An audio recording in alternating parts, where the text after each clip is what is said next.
interesting. We produce a fast fanzine in a couple of days, and then we show it. And great, a good experience. Also nice people. So I was really happy to work with them. Yeah. Nice. Right.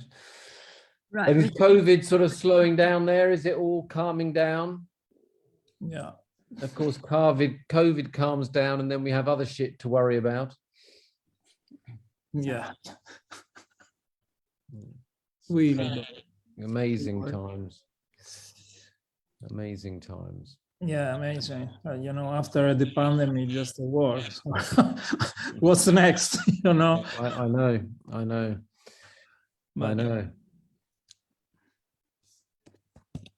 I've been doing a project recently where I asked people their thoughts about the future, and there's a long list of worries, a long list of things to worry about.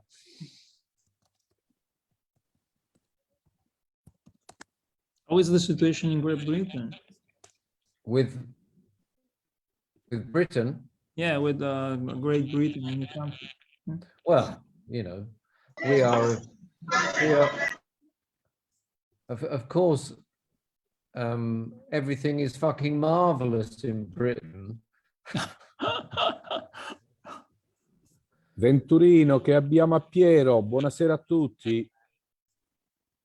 Guarda chi c'è, guarda, per la prima volta abbiamo a Piero, Massimo. No, davvero? Sì, guardalo. Aspetta, non si vede mai in Germania. Ciao a tutti. Ciao Piero, ciao. Ciao. Ciao a tutti, ciao Santo. Ciao Aldo, ciao Arnaldo. E benvenuti, qualche minuto e ci siamo. Buonasera a tutti. Buonasera. Ciao Franco.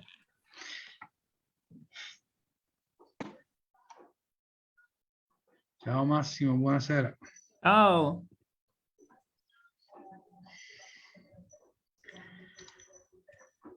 Papà.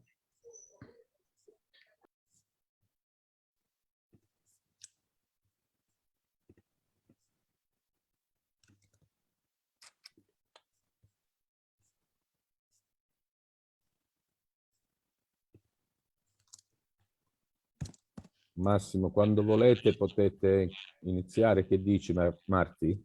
Sì, siamo in streaming su Facebook, sto accettando qualcun altro, però quando volete, insomma. E allora pazientiamo ancora qualche minuto. Just a few minutes more, please, Julian.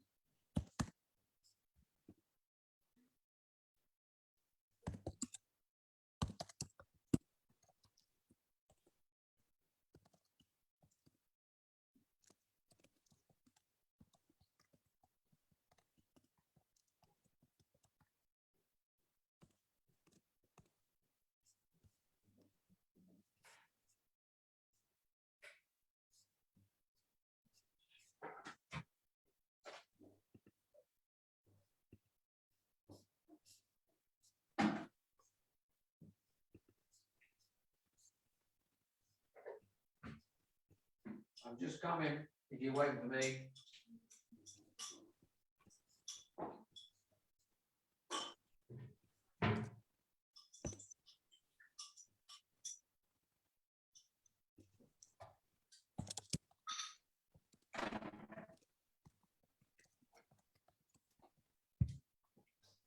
Ok, io direi che possiamo andare se vuoi. Fai tu gli onori di casa, Massimo. Sì. Ok, benvenuti a tutti. Julian è un amico, ha già lavorato con noi di DOR, ma è anche soprattutto un autore estremamente interessante che coniuga, secondo me, perfettamente quello che può essere anche un vecchio linguaggio con la metafora e soprattutto con l'interesse vero verso le persone di qualunque tipo. Quindi vedremo progetti condivisi con varie generazioni e questo, secondo me, è un valore davvero aggiunto rispetto ad altri autori. Hi, Julian, thanks for being here. Pleasure. Okay, you are. Okay, so as I told you, I will put you some questions. First of all, I will put the question in Italian, and then Martina will translate for you. Okay. So the first question is about Steelworks. Julian, come è nato il tuo interesse per Concept e i suoi abitanti e come si è sviluppato il tuo lavoro nel corso del tempo? Allora faccio una piccolissima premessa. Steelworks è un libro che lui ha realizzato diversi anni fa, ormai parecchi anni fa, intorno a una cittadina che praticamente aveva uno dei più grandi parchi industriali, acciaieria, un'acciaieria enorme, un po' come la situazione in Taranto, però diciamo la cittadina molto più piccola. Grazie alla Thatcher questa situazione è fallita clamorosamente, nel senso che le persone che avevano avevano da vivere, avevano un'identità, si identificavano anche con un luogo e nel corso del tempo varie generazioni si erano impegnate nel lavorare in questo ambiente. Ovviamente a causa della crisi economica la Thatcher ha pensato bene, come in tante altre parti dell'Inghilterra, di cancellare questa città e questa realtà, e quindi è stata una delle più grandi opere di smantellamento industriale e i cittadini si sono trovati improvvisamente spodestati di tutta una serie di certezze. Julian ha lavorato su questa realtà realizzando lui delle immagini, raccogliendo immagini d'archivio, soprattutto di un fotografo che lavorava per un giornale locale. E ne è venuto fuori un libro che è stato anche menzionato nella photobook History volume credo 1 o 2 di Martin Parr e Jerry Badger. Ok, Marti, scusa la premessa, fai direttamente la domanda, Julian, se puoi. Sì. So Julian, Massimo's question is how did your interest in Concept and its inhabitants start? How has your work developed over time? Well, I mean, how did the project start? I was a photography student, and my interests were in social subjects. And a friend of mine from college came from Consett, which is a town in the northeast of England. And he said to me, I was studying there for 3 years, and he was telling me for 2.5 years that I should go to Consett because he thought I would be interested in the place. And then I visited after I finished. So I finished my degree in photography, and I had a small commission. And as part of that commission, I visited Consett for 2 or 3 days, and then there was a kind of gap of a year, and then I went back to study a master's, and I went back to Consett, and when I went back the second time, I started to photograph in color. In fact, one of the reasons why I went to do a master's was because after I finished my degree, my bachelor degree, it became difficult to find a darkroom and to make work, and I had made some color projects when I was doing my bachelor degree, but at this point I wanted to work in color, and so I went to do a master's at the Royal College of Art, which is in London, and then I found myself traveling from London up to Consett from around, I would say, I first visited Consett in 1984. I made a few black and white pieces. I went back, I would say, in 1986, the spring of 1986, and I was working there until the book was published in 1990.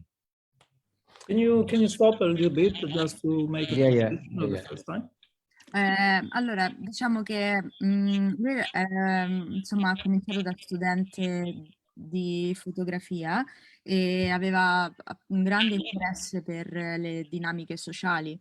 Già al tempo un amico del college che veniva da Concept gli aveva detto di andare lì e vedere il posto perché sapeva che sarebbe stato di suo interesse, e quindi Julian c'è andato la prima volta nel 1984 per qualche giorno e poi ci è ritornato una seconda volta nel 1986, diciamo durante il suo periodo del master al Royal College of Art di Londra, dove già stava cominciando a fare qualche progetto a colori. Ok, go on.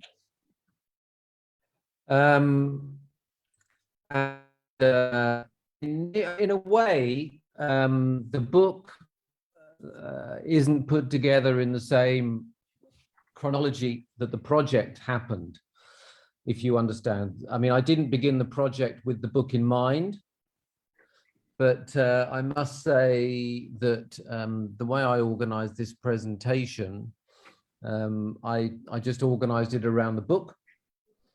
And so you see a different kind of chronology here.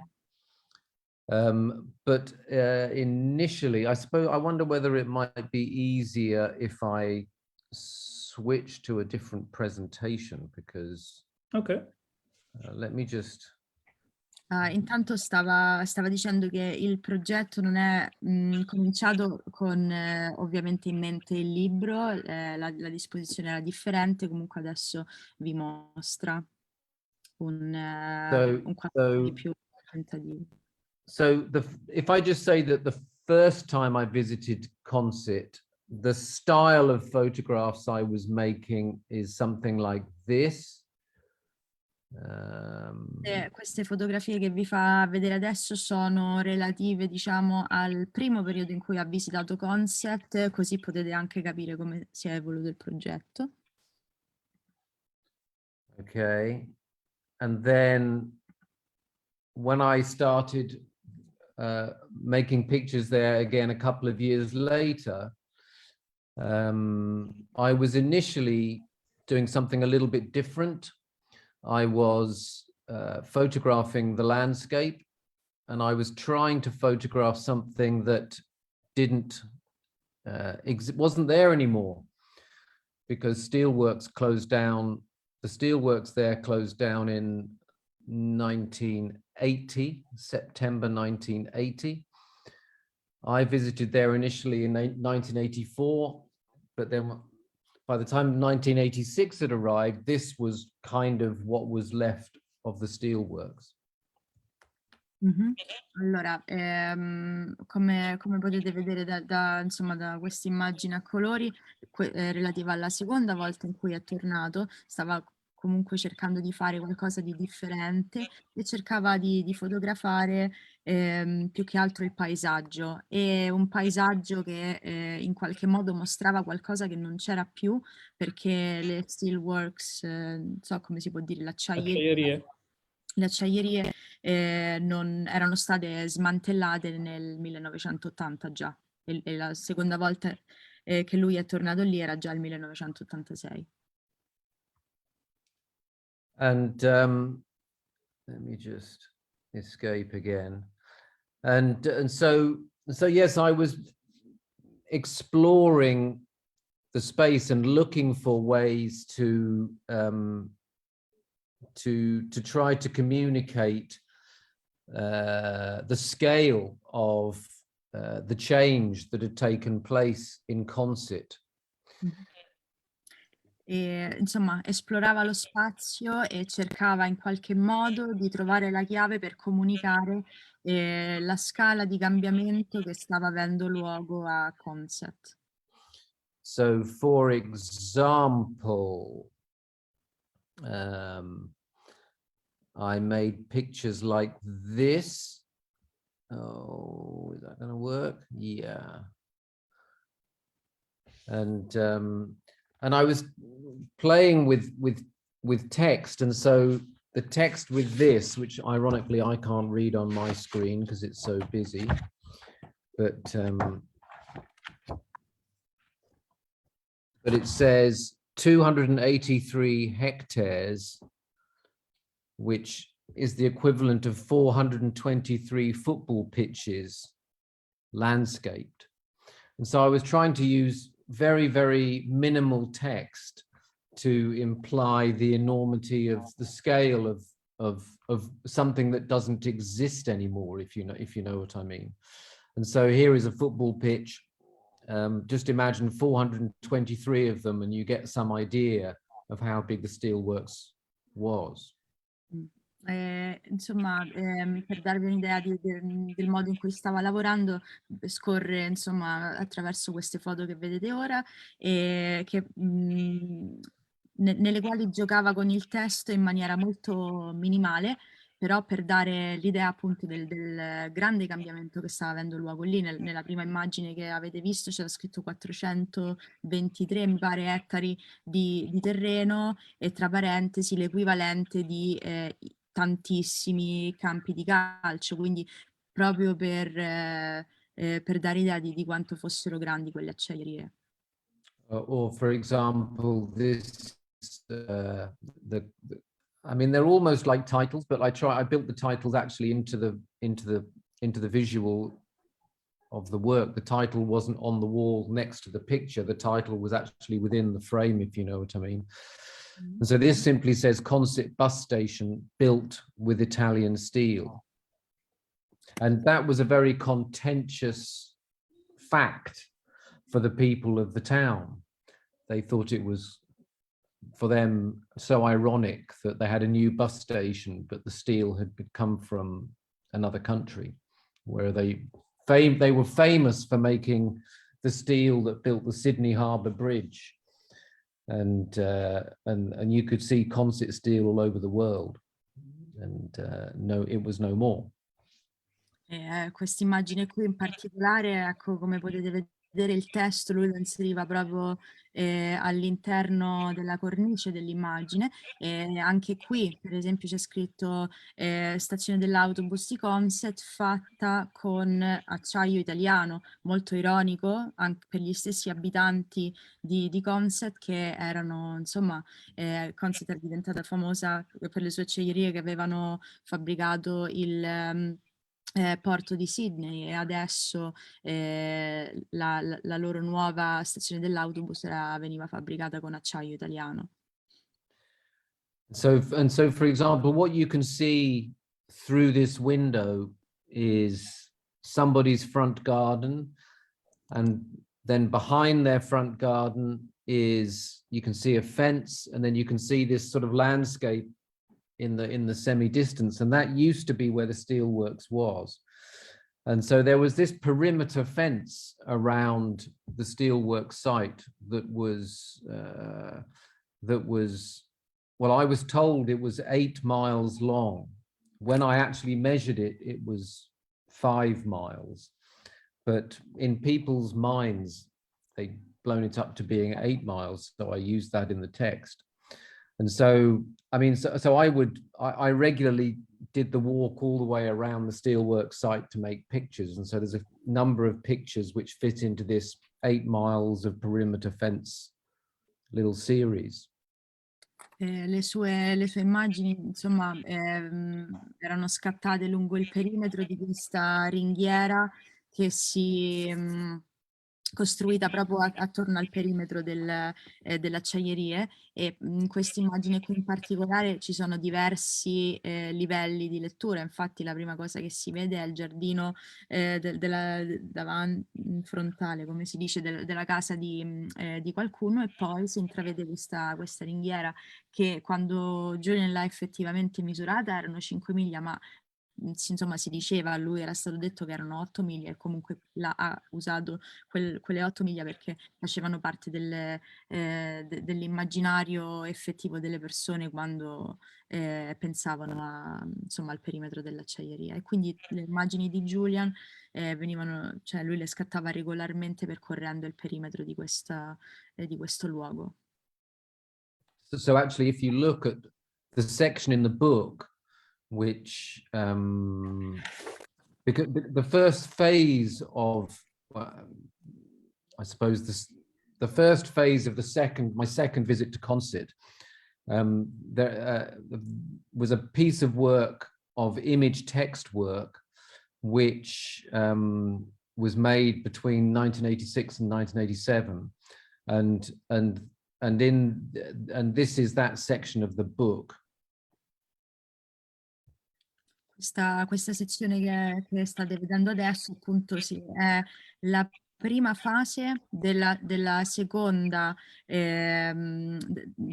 tappa a Concept, durante la quale lui stava appunto lavorando su teste e immagini, tutte insomma scattate nel periodo che va dal 1986 all'87. And so this is basically my master's degree exhibition. Questa è fondamentalmente la sua mostra di laurea, come dire, magistrale, il master's degree, la laurea magistrale in fotografia.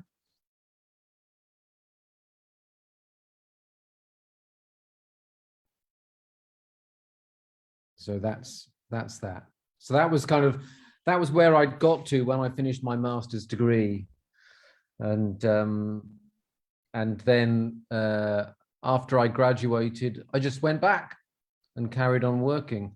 By then, I'd made a lot of connections, good friends, and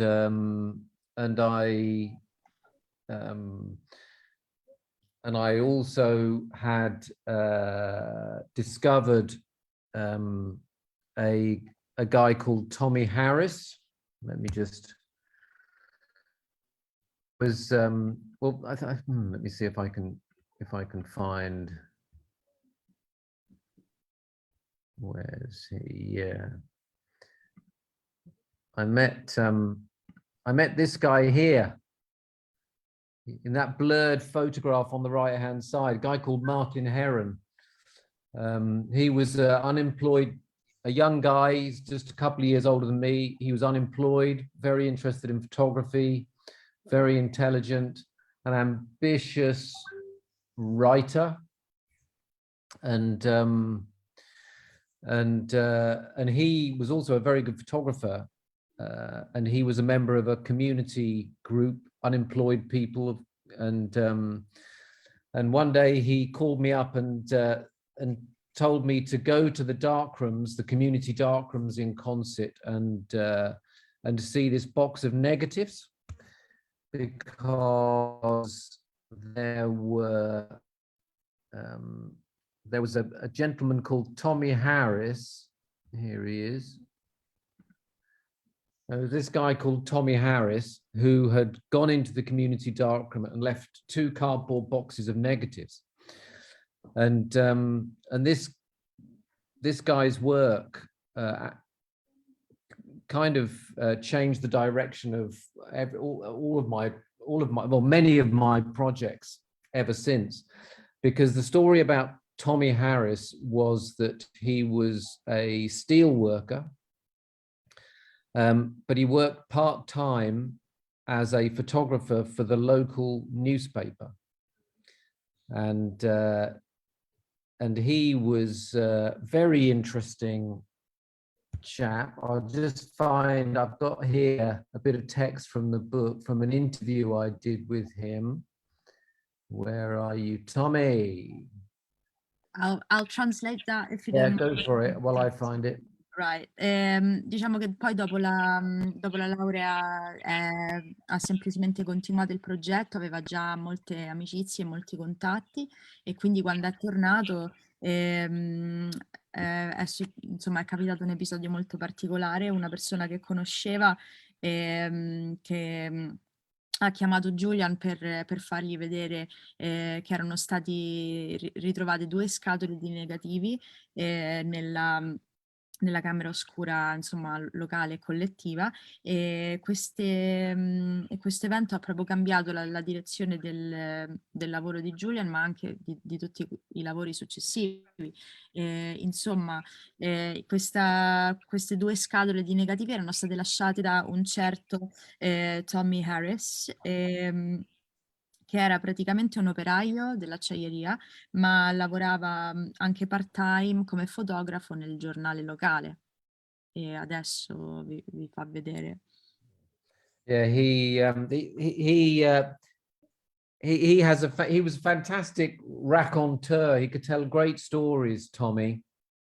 He's obviously dead now. But essentially, as he says here,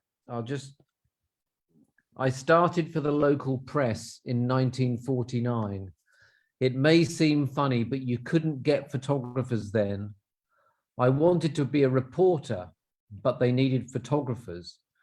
Today, they're lying around like confetti, which I think is a beautiful quote. Do you know what confetti is? Yes. Yeah. I think we use the same word. Yeah. Yeah. And so, yeah, he makes the point that there weren't many photographers around then, because he basically had been fighting in the war, and he stayed on to help the partisans in Yugoslavia after the war was officially finished, and he didn't get back to Britain until the late 1940s, and he started at the steelworks, and he started taking pictures for the local newspaper. Insomma, Julian ha introdotto qui con questo testo scritto proprio da Harris un po' la storia di questo personaggio molto particolare che raccontava delle storie insomma molto interessanti locali. Una frase che aveva colpito Julian era stata proprio questa di Harris, che diceva che volevo essere un reporter ma loro cercavano un fotografo, al tempo non si riuscivano a trovare i fotografi, al contrario di adesso che ce ne sono a bizzeffe, insomma. And the kind of photographs he typically took were like this. I mean, this is a school pop band from the English Martyrs Secondary School. It's a Catholic school, and slightly. I mean, and the pictures kind of show a kind of naivety and a kind of innocence, and I think also a kind of optimism. I mean, Consett was an out-of-the-way place, not a cool place at all. But that was a period in British history where things were getting better. People's living standards were going up. Unemployment was relatively very low. And I think Tommy's pictures and local newspaper photography, because nothing really happens. There isn't really hard news for most local for most of the time for a local newspaper to report on. So most of the news would be kind of, I mean, I call local newspaper photography, it's like they're like municipal family snapshots. Insomma, questa è proprio l'esempio di un'immagine di quelle tipiche scattate da Harris, che essendo insomma un fotografo per il giornale locale non vi erano degli avvenimenti particolarmente eclatanti, però le immagini erano interessanti perché mostravano una certa innocenza, un certo ottimismo, perché in quel periodo le cose andavano relativamente bene per le persone, nel senso che la disoccupazione stava diminuendo di gran lunga, e insomma era un periodo piuttosto positivo, e in qualche modo emerge questa ingenuità dalle immagini e questa innocenza. And so this was an exciting discovery, because when I discovered these, they were basically negatives and contact prints. And when I went to the local county records office, the sort of archives office, because both of the local newspaper had closed down. It closed down in around 1970, I think. So Tommy stopped being a newspaper photographer then, but obviously the county library had old copies. And when I went and hunted down Tommy's pictures, I found this. You know, so this is this to me is a fantastic picture. But this is how the picture was used. Questa è interessante perché diciamo che lui aveva trovato i negativi e quindi solo negativi e qualche provino a contatto che è, insomma, quindi le immagini erano tutte da stampare.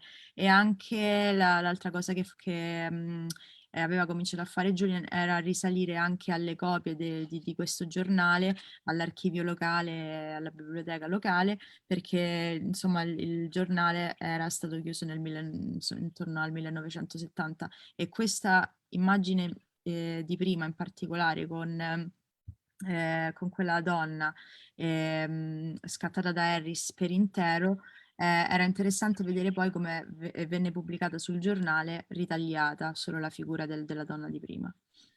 And this is another example. So this is another wonderful picture. This is a kind of beauty pageant.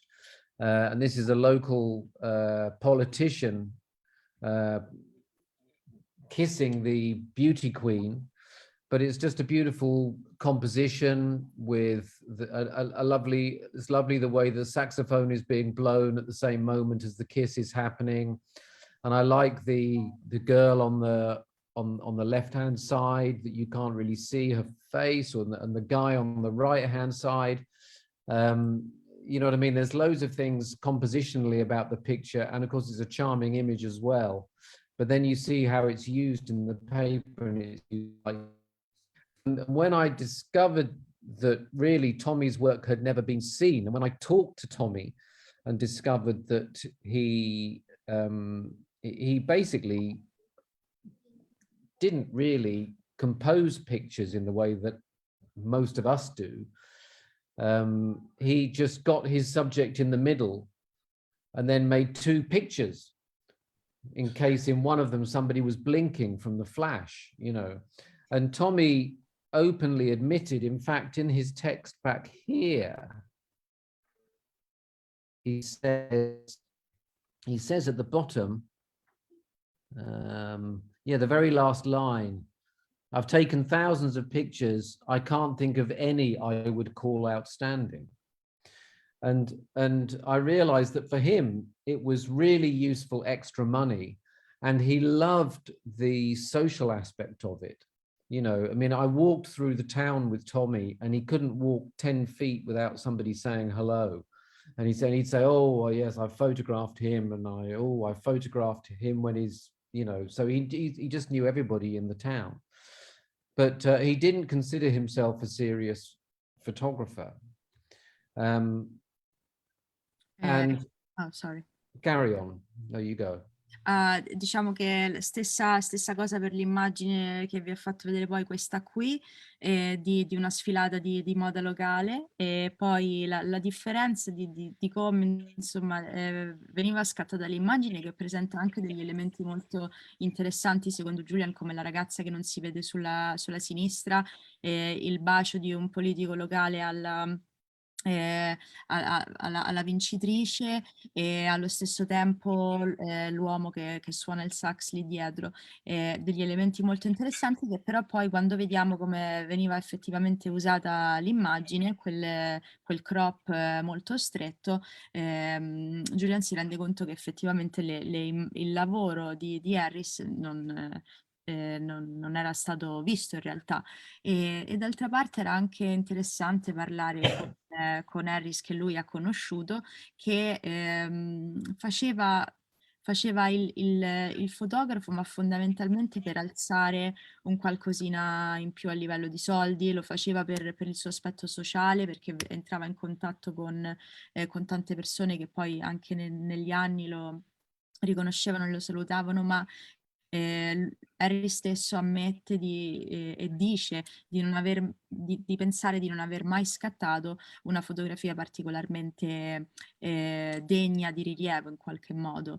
Semplicemente il modo di scattare di Harris non era di comporre nel modo in cui lo intendiamo noi, il suo metodo di lavoro standard era posizionare il soggetto al centro, scattare 2 immagini per sicurezza, di modo che se una fosse venuta con il soggetto con gli occhi chiusi per il flash, l'altra no. Yeah, so and so I just decided when I discovered Tommy, thanks to my friend Martin, that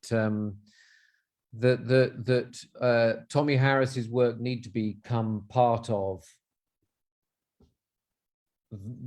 whatever it was I was trying to put together in about Concert, because I thought it was so interesting to see in Tommy's pictures Concert at a time of optimism and at a time of things, even though people were quite poor, they were getting better. And so people had this impression that things were getting better.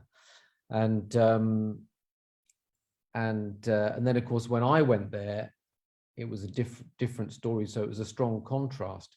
And the other, you know, and his pictures are so entertaining. I mean, a picture like this, for example, you try to decode it to work out what's happening. And Tommy is trying to illustrate a story for the local newspaper. And so it's something to do with 2 nuns. And the magazine they're holding is the Concert Iron Company magazine. So it's interesting how you hardly ever see the steelworks in Tommy's archive, but it appears because the Iron Company, they built the library, they built the school, they built the hospital. That the whole town is seeped with the steelworks. And then there's this, I think it's a jigsaw puzzle. Is that Ireland? I think it might be Ireland. So, there's some sort of story about nuns, steel, and Ireland, and a jigsaw puzzle that Tommy's illustrating for the paper, And so Tommy led me into also thinking about all the other kinds of photography that exist around a place like Concert. And so I started to collect family snapshots that people had shown me also. So if I go back to here, when I came to the book actually opens in terms of the photographs. The book actually opens with hang on, where's that? With snapshots.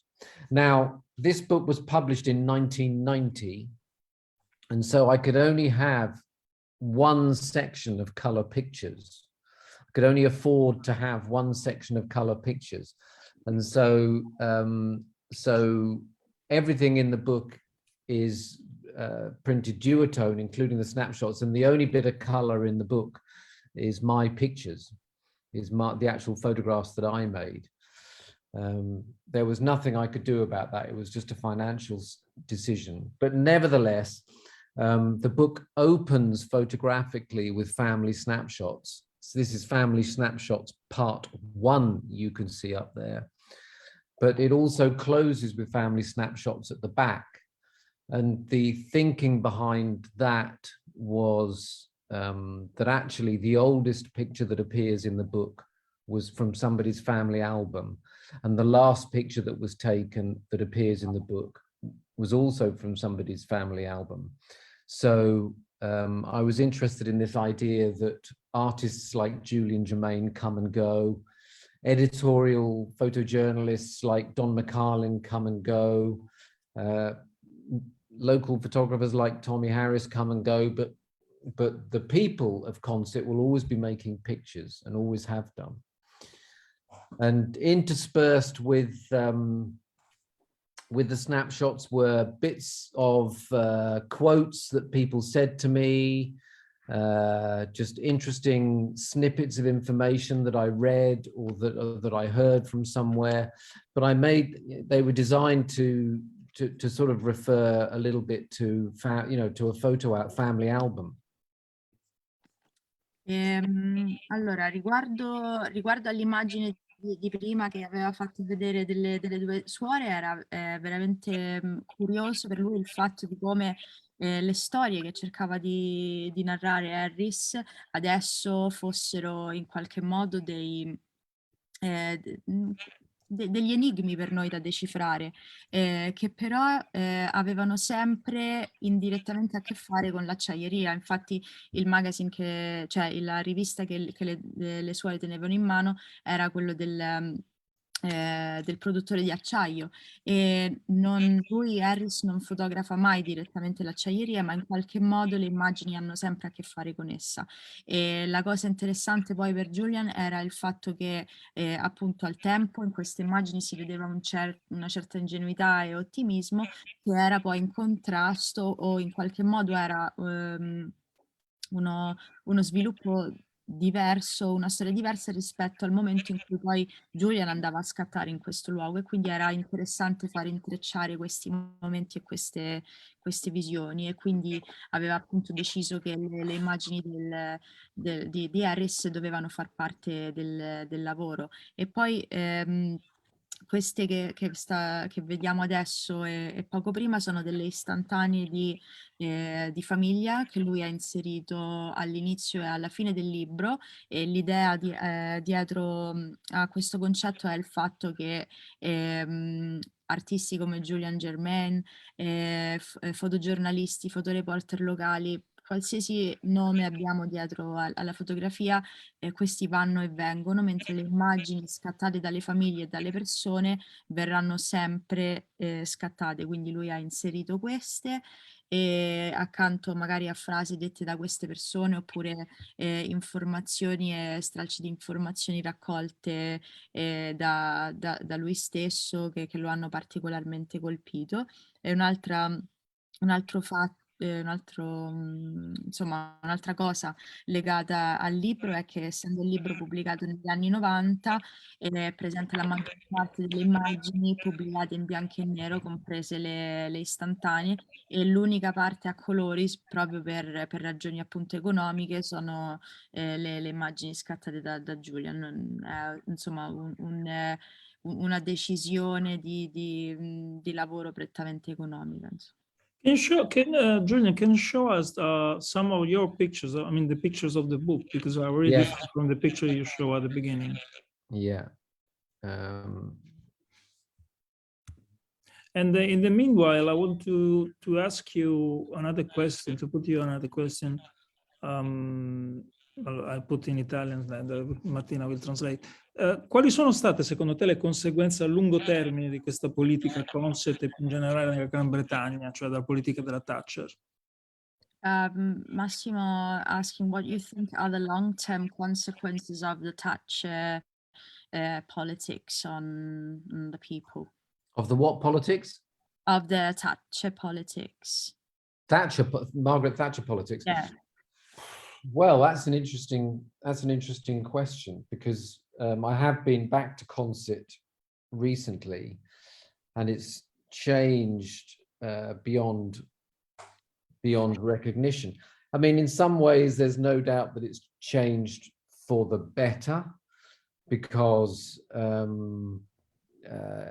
it was filthy, dirty, dangerous work. But on the other hand, it kind of generated a kind of community that doesn't really exist anymore. Now the population is much more mobile, and yes, we live in a economy which is just radically altered. We have very little heavy industry anymore, and those communities that were built around heavy industries have pretty much disappeared. And so we live in a society which is more disjointed. I think atomized is a term that is sometimes used. People, we have more people living on their own than ever before. People live further away from their families. even though we're more connected than ever before by telephones and mobile, I mean, bear in mind, I didn't even have a fucking mobile phone when this was going on. You know, this is so long ago that the change is extraordinary and enormous. And so, yes, I mean, I think most people agree, I think, or that people on the say the moderate left can see that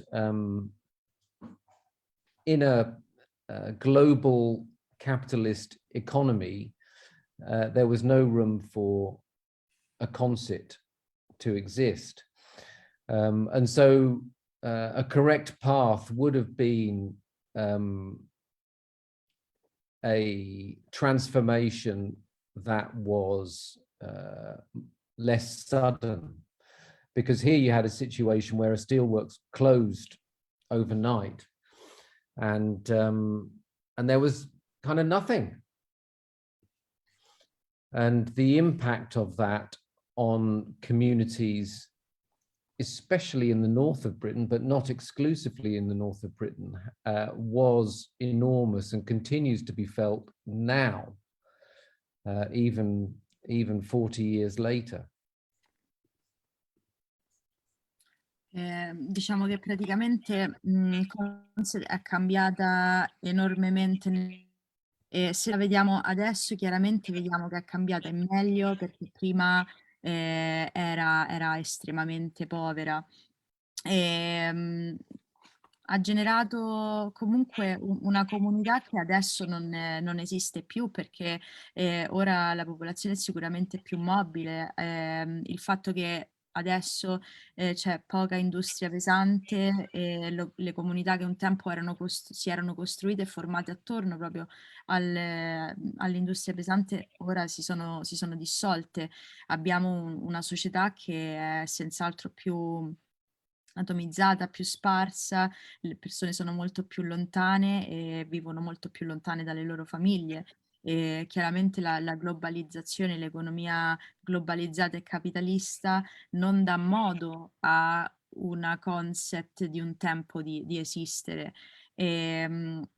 Diciamo che in qualche modo sarebbe stato meglio che i cambiamenti fossero meno repentini, perché l'acciaieria lì ha chiuso veramente la notte, e la mattina dopo le persone si sono ritrovate senza nulla, e l'impatto di questo tipo di cambiamento nel nord dell'Inghilterra, ma non solo, è un impatto che tuttora si fa sentire.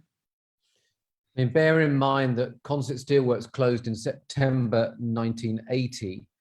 And in 1984, 1985, we had the year-long miners' strike. And yeah, I mean, basically the trades unions were defeated in the year-long miners' strike. And that was, I mean, Thatcher had two huge triumphs. One was the Falklands War, and the other was the defeat of the unions in the miners' strike. And that basically paved the way for basically unfettered capitalism and ununionized labor and lower wages, etc., etc. So British economy became a little bit more competitive on the international scene, and they talk about, you know, even today the Conservative Party talk about an economic miracle under Thatcher, even they acknowledge that huge social damage was done.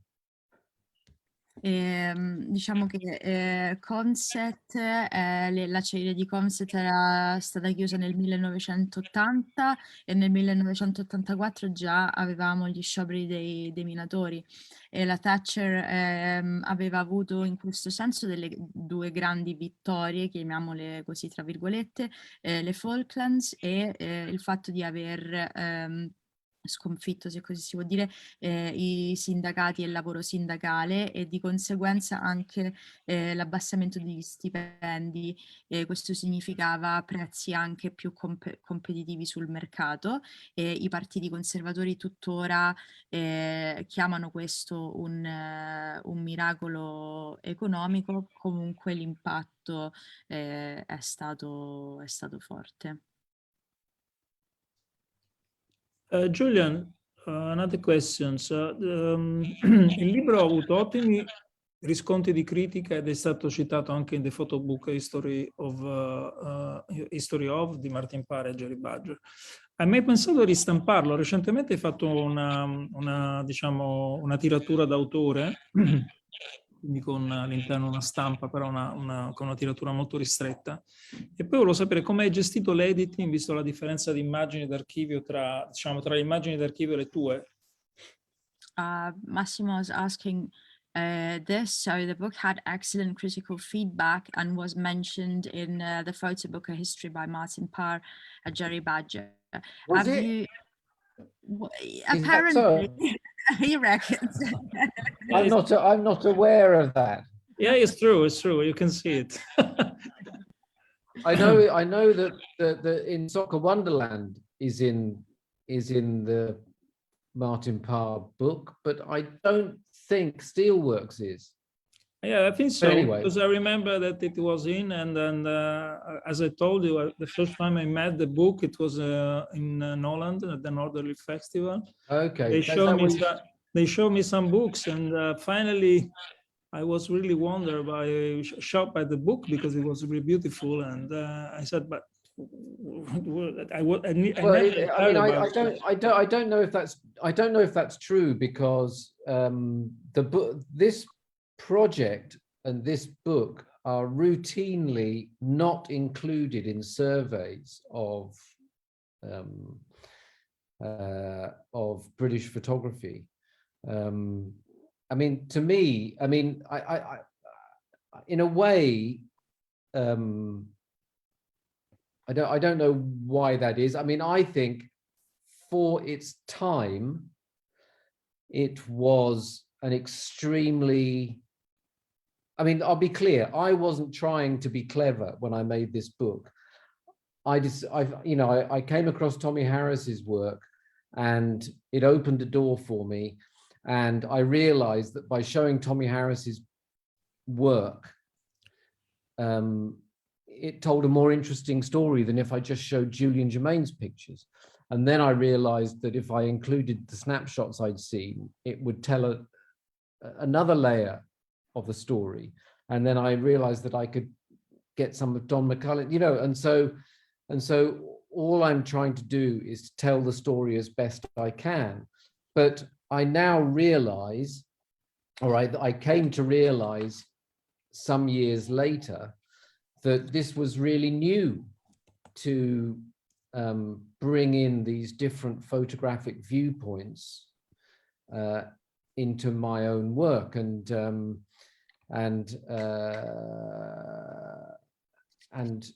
so, for example, using archival photographs and archival material is now a completely everyday approach to, it's part of common photographic repertoire to work with archival material now. In the late 1980s and 1990, it wasn't at all. It was something new. I wasn't thinking this is something new, therefore I want to do it. I was just thinking this helps me to tell the story, and it's really interesting because it makes me think about photography, about who takes pictures and why they take pictures, So, I now think retrospectively that it was way ahead of its time, but most people don't know about it. Diciamo che Giulian stava rispondendo a questa cosa di Massimo, che aveva detto che il libro era incluso in questa storia del fotolibro di Martin Parr, dicendo che Julian dice mi sorprende questo perché questo libro non viene mai quasi incluso nelle, diciamo nelle liste di fotografia britannica, eppure adesso se guardo indietro mi rendo conto che era un approccio particolarmente avanti e innovativo per il tempo in cui l'ho fatto.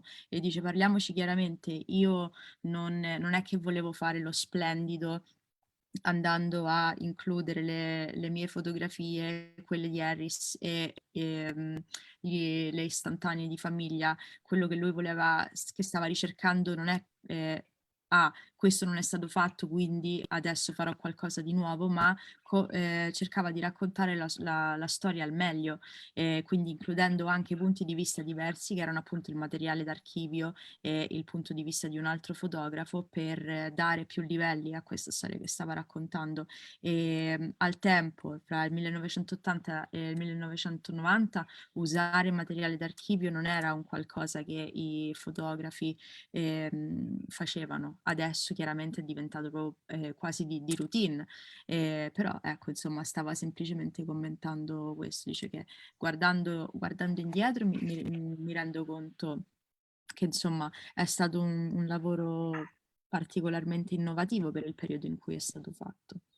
I remember when they showed me the book, the same day I was looking at some books and they showed me John Gossage, the Berlin Wall. And then they show me your books, and I was really surprised by the quality of both the books and the works. But okay, let's go on. And gli album fotografici sono un elemento ricorrente nei tuoi lavori e mi viene in mente un altro autore che ha una sorta di ossessione per gli album, con il quale tu hai lavorato e che abbiamo avuto il piacere di ospitare. Ci puoi parlare della tua collaborazione con Eric Essel in Useful Photography? Photo albums are a recurring element in your work, and I remember another author who has a sort of obsession with albums with whom you have worked, and we have also had the pleasure of hosting. Can you tell us about your collaboration with Eric Kessels in Useful Photography? Yes, I mean, I met Eric in maybe the mid-1990s, something like that. He was working in London. He was interested in photography. He called me. We did some work together, and at the time, yeah, I was busy collecting all sorts of things. I'd made a book called In Soccer Wonderland, which included a lot of found photographic material, including Panini football cards and sort of popular football magazines and programs, and I was really enjoying that kind of stuff, and yeah, at that time Eric was working in the commercial field as a art director and copywriter with Johann Kramer, and then they moved back to Holland, and then I was a friend with Hans van der Meer, who's a well-known Dutch photographer, maybe some of you know. There was a football connection between me and Hans van der Meer, and so that's how I was introduced to Hans van der Meer. And then Hans was also interested in sort of vernacular imagery. And so then Hans van der Meer introduced me to Hans Arsman, who was somebody else who was interested. And then basically I introduced them all to Eric, and we started to collaborate on photographic projects.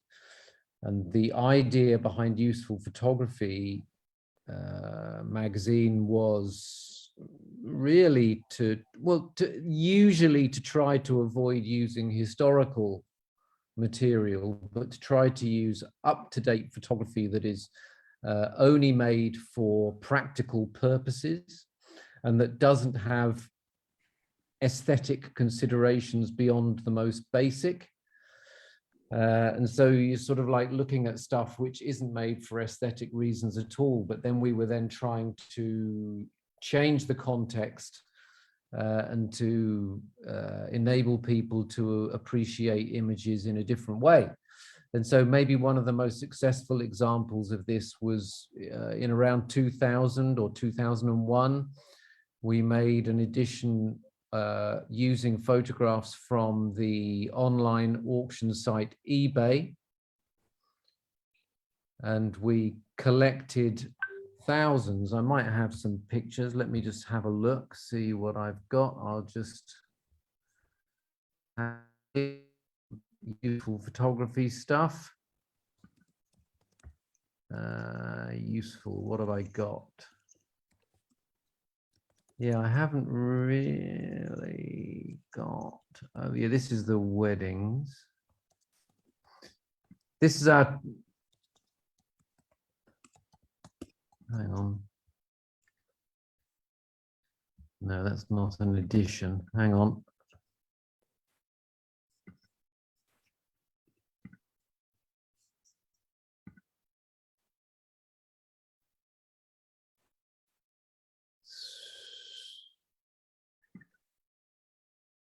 Hang on, I might.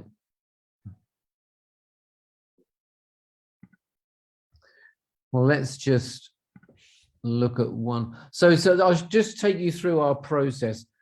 I always wanted to do an edition about weddings and wedding photography because, of course, wedding photography is often much maligned by us serious photographers. But we all started, ooh, what's this? That's Hunts's stuff. I've got look at all this stuff on weddings that we've got. Mm-hmm. But basically, the idea was to, because we had a 10th issue of Useful Photography, we would make it about wedding photography. And we were able to put everything in kind of chronological order from the wedding venue to them arriving in church to the so this is the just married section. Let's just have a look and see. Oh, hang on. So all these have been searched with the search of just so this isn't the magazine, but it gives you an idea. Maybe I should just open these. And we can just have a look. Oh no, I'll tell you what we'll do, because I've just seen confetti. This is, we've already mentioned confetti once. So this is just a collection of pictures. And so this would just become one section of the magazine. It's just lots of different pictures of confetti, and you realize that the same thing is just a ritual. The same thing happens millions of times. If it's not confetti, it's. And so as a photographer, you kind of, yeah, you go through this ritual, and just in the same way as the people who are getting married go through the ritual. And what's quite nice is when useful photography also tells us something about us as a society. And so even though this is sort of done with some humor and done with a little bit of irony, at the same time, it's kind of true. This is what happens. This, you could argue, I mean, the wedding issue of useful photography, you could argue, is a valuable document about our culture. And so in that particular issue of useful photography, there might be like 2 double-page spreads on confetti, for example, and then afterwards, there's even a section on smoke bubbles. Look at this. Let's have a look at some, oh, there's balloons. Let's have a look at some bubbles. There we go. There's a whole section on bubbles.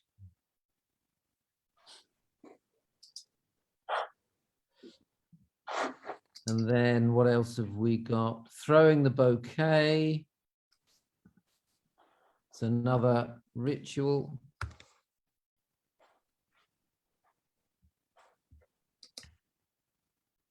So there's always a bouquet in the air. It's a nightmare for the photographer if he misses this. Maybe you work also on the useful photography about the porno videos with people just meeting. Yeah, that's one of Eric's. That's more Eric's camp than mine. The ones I personally have really enjoyed are the wedding one. I really liked. We did one on missing persons that I really liked because that was a change. It was a very serious topic. We did one on photography that I liked a lot, even though we slightly broke the rules. So essentially in the one about, there's an issue about photography. We had, if you go through, let me just see. Yeah, if you go through photo manuals, you might see lots of stuff about mistakes. So all of these images here are examples of something wrong. So it becomes a useful photograph because it tells you something wrong. So it's a bad photograph, but it becomes a good photograph in the new context of useful photography. Mm-hmm. And so on. And that one was quite nice. But the porno one was good because it was just the opening shot of the porn, you know, because the picture they use to promote the film where they can't actually show actual porn. So the opening image is of, I don't know, somebody delivering a pizza, for example, you know.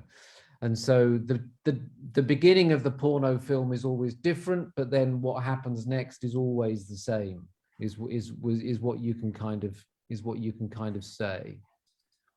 I'll translate that for them quickly, Julian. Yeah. Diciamo che la cosa interessante di Useful Photography era il fatto che era una ricerca fotografica su foto, diciamo, contemporanee, proprio dei giorni nostri, che avevano pochissima considerazione estetica, se non quella prettamente finalizzata al loro uso. Infatti sono tutte fotografie che avevano un determinato scopo, per esempio fotografia di matrimoni che a lui ha divertito molto, foto per esempio di eBay per vendere prodotti che poi venivano ricontestualizzate, anche fotografie di persone scomparse. Quello è un altro argomento che a lui è interessato molto affrontare a livello fotografico.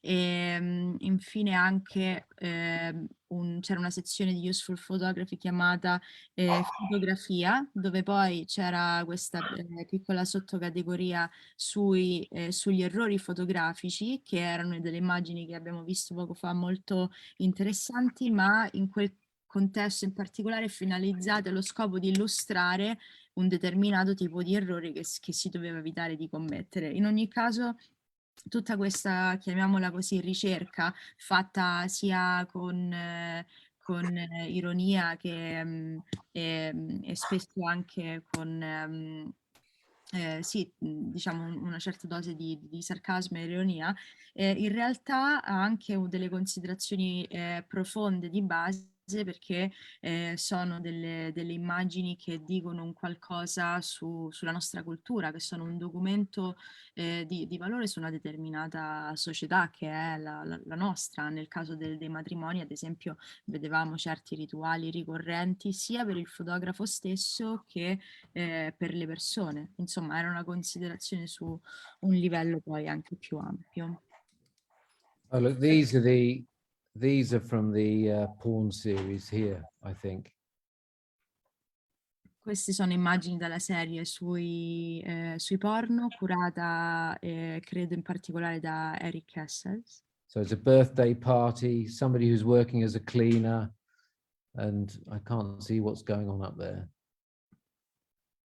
Sì, But I mean, l'importanza del fatto che in questo lavoro sul porno tutti sanno come va a finire il film, però fondamentalmente l'approccio tra le persone varia a seconda della storia che viene creata, quindi era questo l'aspetto interessante e anche comico del progetto. Julian, let's talk about another project.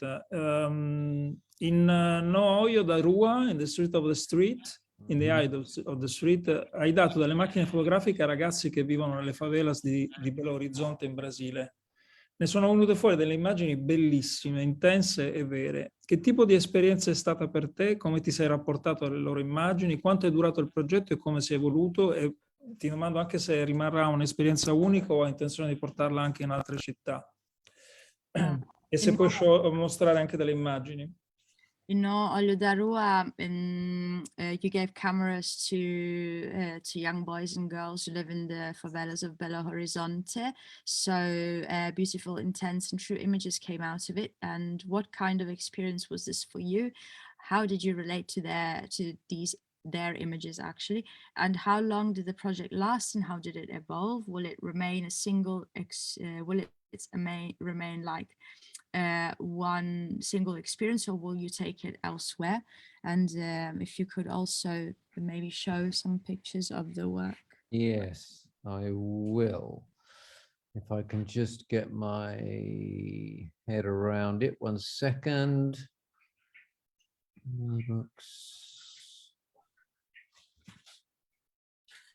Okay, I have a PDF here.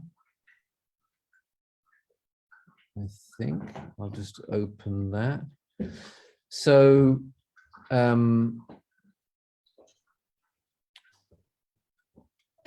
mean, this is a long-term project. It started back in the 1990s and continued sporadically. And essentially, it was a case of me and two Brazilian colleagues, Patricia Azevedo and Murilo Godoy, giving cameras to people living rough on the streets of Belo Horizonte in Brazil. At the time, for me, this came out of a commission to make work about soccer in Brazil. And there were places that I wanted to make work, but it was dangerous, very dangerous. And so I just had this initially casual idea to, because they told me that it was dangerous for me to go to where they lived to make pictures. And so I had this casual idea initially. I wonder if I give them cameras, can they make pictures? And it developed into this project with street kids. And we've worked, me and Patricia and Murillo have worked intermittently since 1995.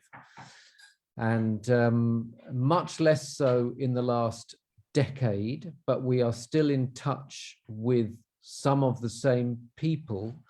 And now we have a big archive, and we have embarked on a project to make edits from the archive to make small books, almost like zines.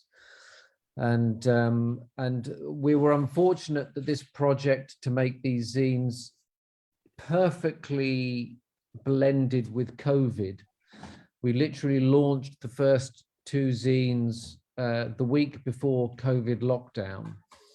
And since then, my colleagues in Brazil have not really been able to participate because of their own health problems, and the situation in Brazil has made it very difficult.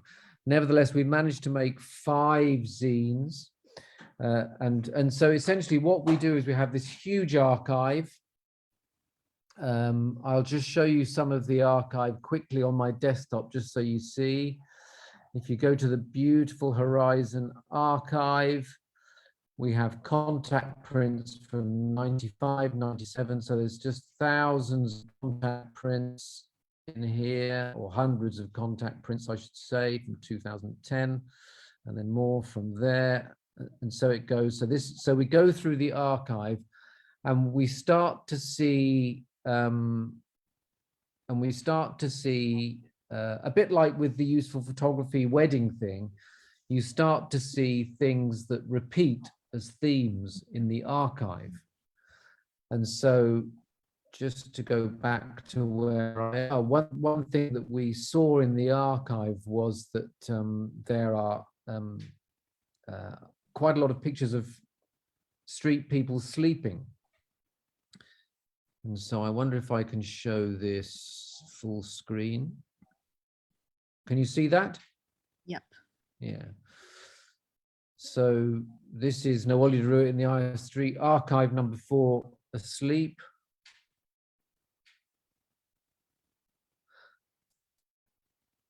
And as I said, it had been the intention that we would be in touch with the participants in this project during this process, but it hasn't happened. So it's a shit situation, really. But in any case, bear in mind that the pictures you're looking at here have been made by people with no photographic training. And they have chosen to photograph anything they want. And I don't know, because of the generosity of photography, because they live extraordinary lives and see extraordinary things, because they are curious, they tend to just point the camera at something that they're interested in. But they capture these amazing moments. Questo progetto è un progetto che si basa appunto sull'idea di dare delle macchine fotografiche alle persone delle favelas di Belo Horizonte, ragazzi di strada, che possono decidere di fotografare qualsiasi cosa vogliono. Bisogna tenere a mente che queste persone non hanno assolutamente alcuna nozione di fotografia, ma sarà per la generosità stessa del mezzo, sarà perché sono persone molto curiose o comunque che vivono situazioni in qualche modo straordinarie. Le immagini che ne escono fuori sono davvero intense e interessanti, e il lavoro ormai è diventato un lavoro in qualche modo di studio d'archivio, riprendere tutte queste immagini scattate negli anni e cercare ormai di farne dei libri fotografici piccolini oppure delle zine. L'idea alla base era comunque di rimanere in contatto con queste persone, però a causa del Covid in particolare ciò non è stato, al momento non è possibile, e comunque lui e i suoi collaboratori, collaboratrici ripercorrono queste immagini e cercano di metterle insieme comunque con un'idea di fondo in comune o coerente, in modo diverso chiaramente da quello che veniva fatto per Useful Photography, però anche qui per esempio è stato fatto un piccolo volume sulle persone addormentate, perché tanti ragazzi, tante ragazze avevano scattato a amici o insomma conoscenti, eccetera, persone che dormivano, e quindi hanno rimesso insieme dando vita a questo documento di società. And yeah, I mean, so some of the pictures are astonishing pictures in their own right, and others become more usable and more interesting in the context of other pictures of sleep.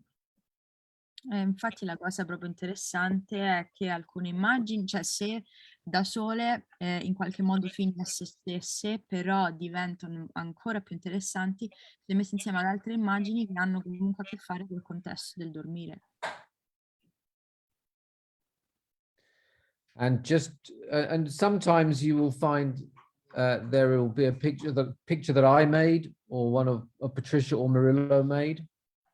But so far in this series, I just saw two that were not made by the project participants themselves. We don't distinguish between our pictures and their pictures. We very often don't know who the author of a photograph is, because quite often we know who is responsible for a camera, but quite often the person in the picture is the person responsible for the camera. So so you don't know who actually pressed the shutter, because it wasn't the person responsible, and they don't think of authorship. It's a very interesting thing to them. Authorship is about who's in the picture rather than who pressed the button. That's really interesting. Ha detto una cosa molto interessante, ha detto che la maggior parte delle volte non sanno chi ha scattato la fotografia, sanno solo chi è responsabile in qualche modo della macchina fotografica, e il fatto è che poi spesso il responsabile della macchina fotografica compare nelle fotografie, quindi non si sa chi ha scattato le immagini. Ed è molto interessante il fatto che per loro, per queste persone, il concetto di autorialità non è tanto nello scattare l'immagine, ma nell'apparire nella fotografia stessa.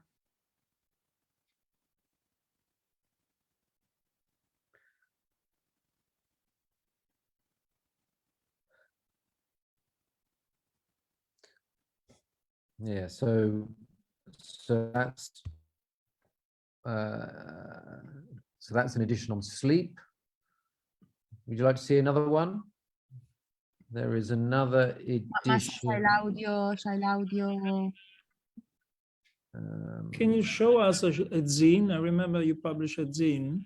Yeah, that was more than one, but I remember especially yeah. one. The sleep was a PDF of a zine.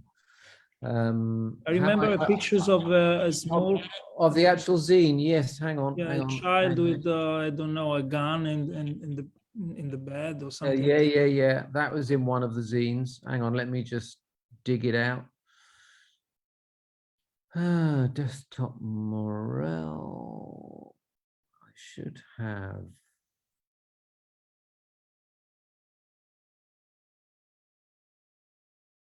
Many book pages.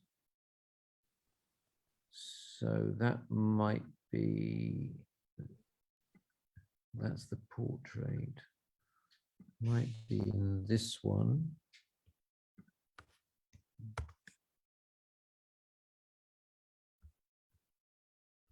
No, or is it? Hang on. Yeah, it's in this one. I don't know why preview refuses to, but anyway, here's some, this is from an edition that Martin Parr edited. They're just some pages, it's not necessarily in,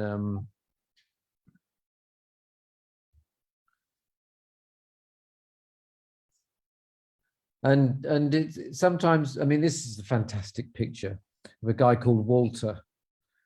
It's just, when we first met them, this was back in 1995, 1996, and they were young, they were fit, they were energetic, and of course now when we meet them, they are, you know, they're sort of 15, 20 years younger than me, but they look a lot older than me now. This boy's now dead. He died in some kind of road accident. Questa immagine a lui piace molto, è un ragazzo di nome Walter, al tempo, no, erano energici, pieni di vita, e poi li rivedi 15, cioè anni dopo, e nonostante abbiano 15 o 20 anni in meno di Julian sembrano molto più grandi, e adesso questo ragazzo è morto in una specie di incidente stradale, e questa edizione che stiamo vedendo è un'edizione con un editing fatto da Martin Parr. And so this was just a very simple process whereby I mean, Martin looked through the pictures. These are all from 1995. Martin looked through the 1995 archive. He got through about a quarter of it and said, well, I've got more than enough pictures here. It's typical of Martin. He did his edit in about an hour. What, it took him like an hour to do it? Yeah. Oh. Because he found, you know, because he went through the folders from 1995 and he just said, select that, click, click, click, click, click, select that, click, click, click, click, select that.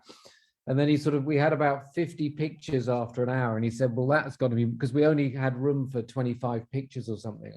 And so he said, well, that's more than enough.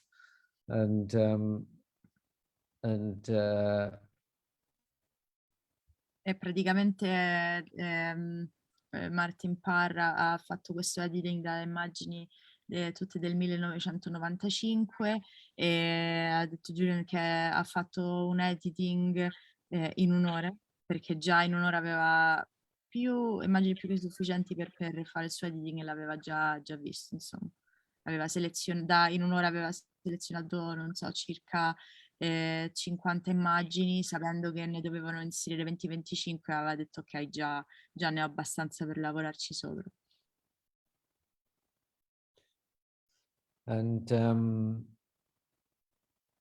And yes, and so in this series of zines, there are planned to be 18 zines eventually, but as I say, the situation is very complicated in Brazil at the moment, partly because my colleague Patricia has health problems. Her brother has even worse health problems. He's just had a kidney transplant, and it's a difficult time there with COVID and everything as well. But for example, the idea is that this particular picture of the baby, there will be an issue called babies, because there are many, many baby pictures in the archive. And so we are not averse to a picture appearing twice in the series, you know. And so you can kind of make new sets. And we had, and 5 is a fantastic story. So there is, let's just selected spreads. I must have, I'll just show you the PDF of the 5th one. Mini books 5. Jan diceva che ci sono, diciamo, erano previste circa 18 zine, solo che chiaramente con le complicazioni del Covid e complicazioni a livello personale dei colleghi in Brasile è particolarmente difficile. In ogni caso si pensava anche a un'edizione su i neonati, perché tante immagini avevano questo tema in comune. E qua invece sta facendo vedere un'altra storia molto, molto bella. So this is a picture of Rosemary taking a picture of a guy driving his car. And Rosemary was a girl that we met in 2005. And she was around for a couple of years. And then she went away. We don't know where. But Rosemary made fantastic pictures. and she made fantastic portraits. And she also was the only person who participated in the project who seemed to make kind of projects herself. She did a series of pictures of people in cars, and she also did a whole series of portraits of people on the street. And I think the motivation for it might have been a money spinning plan, because I think the idea was, when she made these pictures of people in cars, that because she waited around at the traffic lights, she would make pictures of people, and then because people are on their routine commute, she would see them again a couple of days later, and she'd have a print, and she'd be able to sell them the print for like $1 or something. Do you know what I mean? So I think she was being smart, but she made fantastic pictures. And my colleague Murillo, Patricia's partner Murillo, saw her taking this picture, and so he made this picture that's on the cover. But it works beautifully, and because then this is the picture that Rosemary was taking. So there is Rosemary making the picture. Here is the picture that she made when you open the magazine. And you really get a sort of sense of how people respond to street people approaching them. La storia di Rosemary in particolare è molto interessante, perché sembrava essere l'unica persona che aveva cominciato a fare dei progetti lei stessa. In questo caso in particolare può essere che, anzi loro diciamo hanno forse capito che lei faceva le foto a tutte queste persone in macchina, perché sapendo di rincontrarle poi in tempi successivi, magari pensava di vendere la fotografia stessa a queste persone qui, che in attesa al semaforo lei scattava, e quindi c'è tutta questa bellissima raccolta di fotografie. La copertina è l'immagine scattata dal collega di Julian, che l'aveva vista e quindi ha fatto la foto a lei, e la zin si apre con l'immagine che lei stava effettivamente scattando in quel momento, e quindi è una bella narrazione, un bel documento di come anche le persone reagiscono al venire scattati ai semafori e a questo contesto. And there's so much going on here, because obviously this is a world that they are excluded from.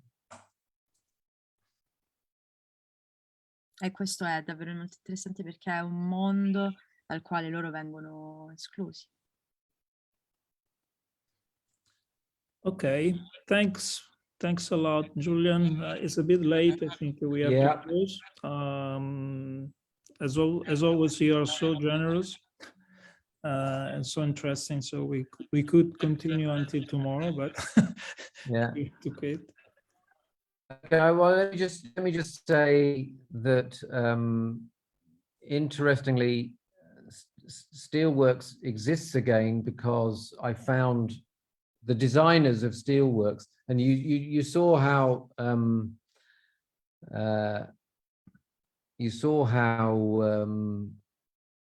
well, I mean, Steelworks is an interestingly designed book, you know, but it kind of all disappeared. But the people who designed it, they closed their company a couple of years ago, and when they did, they found about 5 boxes of Steelworks. So I have copies of it again. Wow. So if anybody's interested, just send me an email. And there is also a special edition with prints, which I did, which if anybody's interested in having a slip-cased edition of Steelworks, that's also a new thing. I still haven't done my website, but it's coming. Okay. C'è qualcuno che vuole fare domande prima di chiudere? No, mi sembra di no almeno. Okay, I just Okay. I just asked the people if they had to put some question, but probably you told so much and it's enough. Okay. Diceva se siete interessati a comprare una copia di Steelworks, basta che gli mandate un'email, perché anche se era sold out, i designer che avevano lavorato al libro insomma ha chiuso il loro studio e hanno ritrovato due scatole di Steelworks, quindi se siete interessati ci sono delle copie miracolosamente.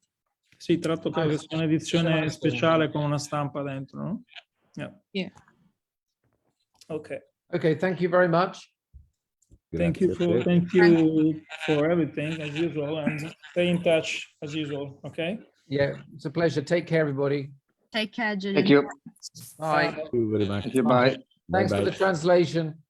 No problem. That's great. Bye. Bye. Bye. Grazie. Bye.